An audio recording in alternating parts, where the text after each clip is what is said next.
Hello दोस्तों, नमस्कार। मैं डॉक्टर सुरेंद्र प्रसाद खंसली, ज्योतिष आचार्य। आज की ज्योतिष की श्रृंखला में आप सभी लोगों का स्वागत करता हूं। दोस्तों, आज बात करेंगे भद्र योग की, और जो कि बुध का अपनी राशि में प्रवेश करना है और उच्च राशि में प्रवेश करना है। हमेशा सभी जो ग्रह हैं, कोई भी अपनी राशि में उच्च का नहीं होता, केवल बुध के अलावा। तो बुध जब अपनी राशि में उच्च के होते हैं तो वो उनका एक भद्र योग बन जाता है। और मैं कहूँगा दोस्तों कि जो केंद्र के ग्रह हैं, जो 1, 4, 7, 10 है, इनमें इनमें जो है जब भी बुध इन इन 1, 4, 7, 10 में केंद्र में आते हैं तो इससे भद्र योग बन जाता है। अपनी अपनी कुंडली देखिए और मेरे साथ में आप अपनी कुंडली देख करके हॉरोस्कोप देखें, और क्या आपकी कुंडली में भी ये भद्र योग बन रहे हैं। जब भी उसकी दशा और अंतर्दशा आएगी, आप बहुत लाभान्वित होंगे और आपका जीवन उस समय बड़ा खुशमय होगा। मैं तो ये कहूँगा कि उस समय आपके जीवन की एक ऐसा अवधि रहेगा जिसको कि आप बहुत अच्छे ढंग से महसूस करेंगे और लाभान्वित भी होंगे। तो दोस्तों, मैं कहूँगा कि जो भी भद्र योग आता है, किसी के जीवन में भी जो भद्र योग आता है, ये सीधे सीधे है कि अच्छे कर्मों से ही आता है। भद्रम कर्णेभिः शृणुयाम देवा, भद्रम पश्येमाग्नियजत्रा, श्रीरंगे दृष्ट्वा वंगशस्त्रभिर्व्यसेमहि देवहितं यदायु। अब जो लोग ये सोच लेते हैं कि हे ईश्वर, मैं हमेशा अपने कानों से अच्छा ही सुनूं, अपने आँखों से अच्छा ही देखूं और अपने मुँह से अच्छा ही बोलूं, तो ये एक बहुत बड़ी कला है। और इस कला का आने का मतलब है ईश्वर की विशेष कृपा किसी के ऊपर ऐसे बरदहस्त हो जाना। जब तक ईश्वर की का बरदहस्त नहीं होता, तब तक ये कला आना काफ़ी मुश्किल होता है। इसके लिए कई जन्मों की तपस्या चाहिए कि मैं अच्छा ही देखूं, मैं अच्छा ही सुनूं, मैं अच्छा ही बोलूं, ये चीज़ें जो सारी है। अब मैं ये कहूँगा कि जो हमारे अच्छे कर्म होते हैं, उन्हीं के कर्मों के द्वारा ही हमारे भद्र योग बनता है। उन्हीं के अच्छे कर्मों के द्वारा अच्छे योग और बुरे कर्मों के द्वारा बुरे योग। तो जीवन में कई लोग बोलते हैं हम तो बहुत परेशान हैं, बहुत परेशान हैं। अरे, जो हमारे कई जन्मांतर से हमारा जो जन्म हो रहा है, उनके साथ में जो कर्मों की गति है, उनके अनुसार हमारे अच्छे और बुरे जो बन गए हैं, उनके अनुसार हमें भोगना है उनको। अब जैसा जन्म के समय में जो दशा होती है, एक भुक्त होती है और एक भोग्य होती है। कितना आपने भोगना है अभी और कितना भुक्त हो गया। जैसे 20 साल की दशा होती है शुक्र की, तो 20 साल की दशा का मतलब है कि यदि आपके भोग्य दशा है उसमें से 5 साल है, इसका मतलब 15 साल की दशा आपकी पीछे चलेगी और 5 साल अभी आपका शुक्र की दशा जन्म के समय से आपको भोगनी है। तो कहने का मतलब है कि उस दशा में आपकी क्या स्थिति होगी, क्या आप रहेंगे, किस तरह से वो आपकी दशा चलेगी, ये आपके कर्मों पे डिपेंड करता है, जो आपने कर्म से आपने योग बनाए। तो दोस्तों, हमारा जीवन जो है ये एक रहस्यमय जीवन है, और इसको परखना और इसके बारे में जानना तो वही जान सकता है जो कि ऊपर वाला है। इसलिए हमें अपने केवल कर्मों की गति देखनी है कि कर्म प्रधान विश्व करि राखा, जो जस कर सोई तस फल चाखा। इट इज़ वेरी परफेक्ट, और एक साइकोलॉजिकल और एक scientifical, it is very true. और ये जो है ये हमारे जीवन में वास्तविकता दिखती भी है।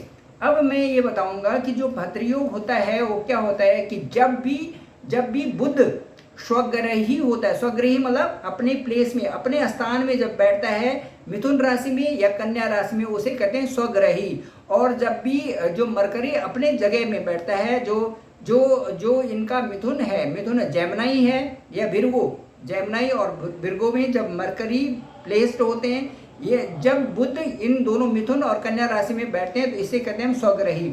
और उसके बाद जो ये इन राशि जो कन्या राशि में जब बैठता है तो ये उच्च के हो जाते हैं। अपनी राशि में जब ये बैठते हैं तो उच्च के हो जाते हैं।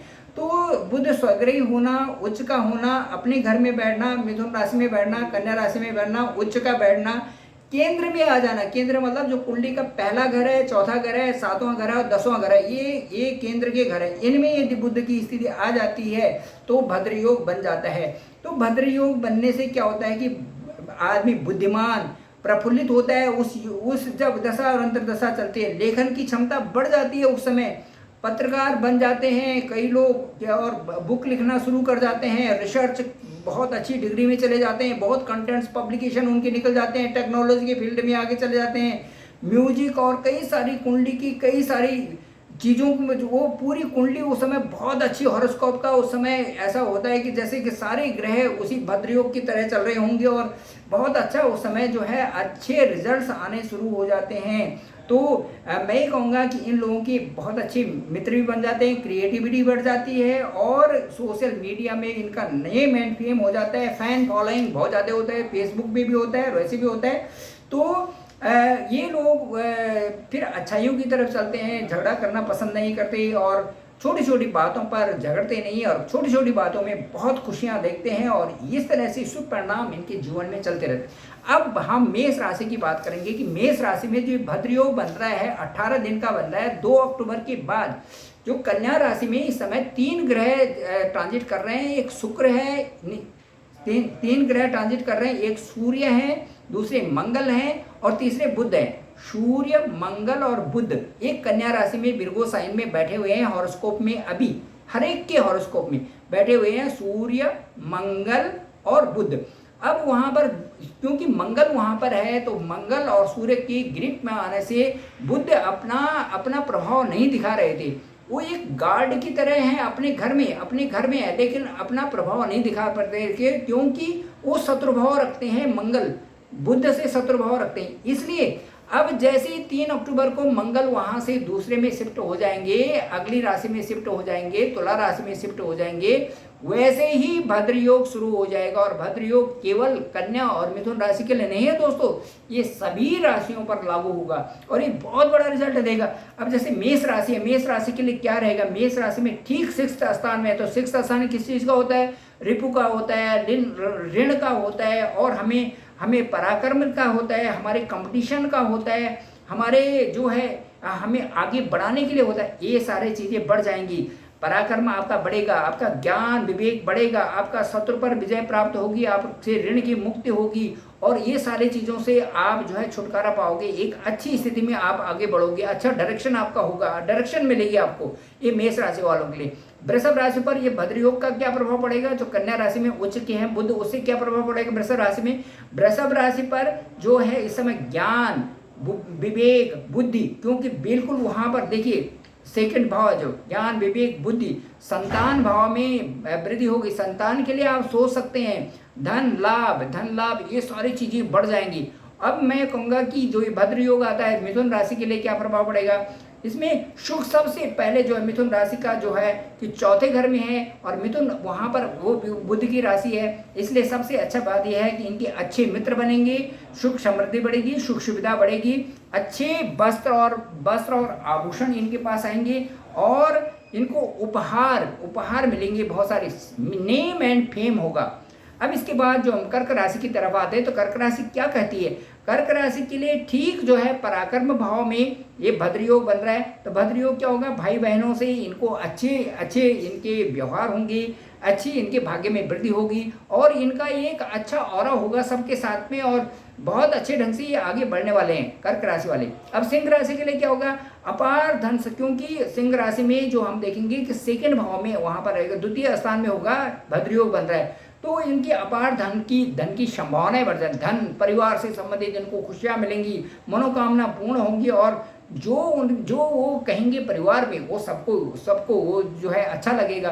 तो ये सिंह राशि के लिए होगा। अब कन्या राशि के लिए तो भद्र योग बन ही रहा है, तो कन्या राशि में बुध का जो प्रकाश है वो चारों तरफ फैलेगा भद्र योग का और उनकी महिमा बढ़ेगी, नेम एंड फेम बढ़ेगा। और मैं कहता हूँ कि इतना अच्छा ऑरा होगा इनका भद्र योग से कि चारों तरफ खुशखबरी होगी और बहुत अच्छा इनका जो है संतान पक्ष भी ठीक है, इनका भाग्य भी ठीक है, सारी चीज़ों की इनका लाभ का इस समय है कन्या राशि का।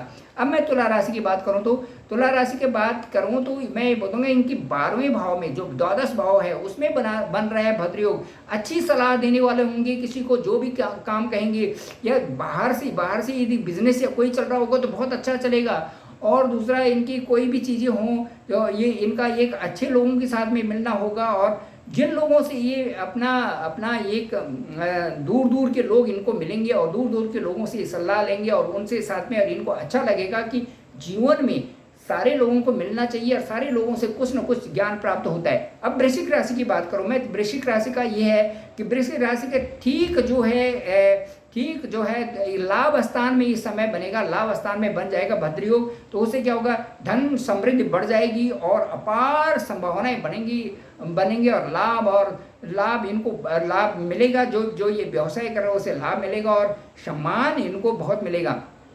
और इसके साथ साथ में कई गिफ्ट्स वगैरह और कई सारी चीज़ों को मिलने की आशा इनकी बन जाती है। धनु राशि वालों के बारे में मैं कहूँगा कि धनु राशि का बहुत अच्छा है, नौकरी के सामने जहाँ पर व्यवसाय है वहीं पर बन रहा है, ये योग बन रहा है, भद्र योग बन रहा है। तो इससे क्या हो गया कि नौकरी, व्यापार, प्रतिष्ठा, माता पिता के साथ इनका बहुत अच्छा व्यवहार होगा और ऊपर वाले की विशेष कृपा बरसेगी। आजकल जो है ये पितृयोग चल रहे हैं, माता पिता का मतलब पितृ लोग हैं जिनके यहाँ से माता पिता चले गए हैं दूसरे लोग में, वो उनको रोज धूप दीप करें। ये 15 दिनों का जो पितृपक्ष चल रहा है उनके ऊपर विशेष वरद हस्त रहेगा पितरों का। और उसके साथ साथ जिनके माता पिता यहीं पर उनकी सेवा करें तो बहुत अच्छा है। ये धनु राशि के लिए बहुत ही सुंदरतम समय है ये। तो अब मैं बात करूंगा मकर राशि की। मकर राशि का जो बन रहा है वो बन रहा है भाग्य स्थान में। तो भाग्य स्थान का मतलब है कि भाग्य को चमकाएगा, जो जो काम आपने कर रखे हैं वो आगे बढ़ेंगे, बहुत अच्छे ढंग से तीव्रता से बढ़ेंगे। और उसके बाद जो है इन पे माता पिता का आशीर्वाद तो है ही, साथ साथ में अपने जो भी काम करेंगे उनको भक्ति भाव से करेंगे, अच्छे हिसाब से करें, उनको शालीनता अपने में लाएं, आगे बढ़े, मान प्रतिष्ठा तो का इनका समय है ही। और 4 अक्टूबर से इनके लिए शुरू हो जाएगा मकर राशि वालों के लिए बहुत अच्छा समय। अब मैं कहूँगा कि जो कुंभ राशि है इनके लिए भद्र योग बन रहा है ठीक अष्टम भाव में। थोड़ा सा कष्टकारक है, त्रिक भाव है, अष्टम भाव है, लेकिन चूंकि वहाँ पर जो सूर्य भी 17 तारीख को वहाँ से शिफ्ट हो जाएंगे और मंगल तो 3 तारीख को वहाँ से चले जाएंगे। तो 2 तारीख के बाद ही एक नई चीज़ आने शुरू हो जाएंगे और बुध जो है अपने घर को पूरा प्रोटेक्ट कर देंगे, हर तरह से प्रोटेक्ट कर देंगे वो अष्टम भाव को। उससे क्या होगा कि एक अच्छी सुरक्षा मिल जाएगी इनको। आयु भाव में है, वो आयु भाव मानते हैं हम अष्टम स्थान को। तो अच्छी सुरक्षा का मतलब है कि ये अच्छे सदने वाले बन जाएंगे, अच्छी दिशा में डायरेक्शन मिलेगी, तो ये इनके लिए वो बहुत अच्छा, वो जो अभी तक परेशानी का समय चल रहा था वो अच्छे डायरेक्शन में जाएगा। तो कर्म अच्छे होंगे तो इनका जो है अच्छा भला हो जाएगा। अब मैं बात करूंगा कि भला होने का मतलब है कि एक अच्छी डायरेक्शन मिलेगी और अपने अच्छे कामों में लगे रहेंगे, उनसे इनको नेम एंड फेम मिलेगा और अच्छे दर्जे के बन जाएंगे। अब आएंगे मीन राशि पर। आपके जो ये जहाँ पर भद्र योग बन रहा है वो आपका जीवन साथी का है, वो आपके पार्टनर का है। तो आपका मेल मिलाप, आपका प्रेम प्यार, आपका जो ये सारी चीज़ें और तरक्की करना, ये सारी चीज़ें बन जाएंगी। और बुध मीन राशि के लिए जो है बहुत ही शुभ है, मीन राशि के लिए बहुत ही शुभ है। और चतुर्थ भाव और सप्तम में मीन राशि के लिए अच्छे फल देने वाला है। दाम्पत्य जीवन में सारे तनाव खत्म हो जाएंगे और अगले 18 दिनों तक आपको बहुत लाभ होगा। थैंक यू वेरी मच दोस्तों, थैंक यू वेरी मच। आपका मैं ये कहूँगा कि आपका बहुत अच्छा रहेगा भद्र योग और आपसे कामना करता हूँ मैं कि इस पीरियड, इस अवधि में आप खूब उन्नति करें। मेरा जो डिस्क्रिप्शन पे नंबर है 9868280191।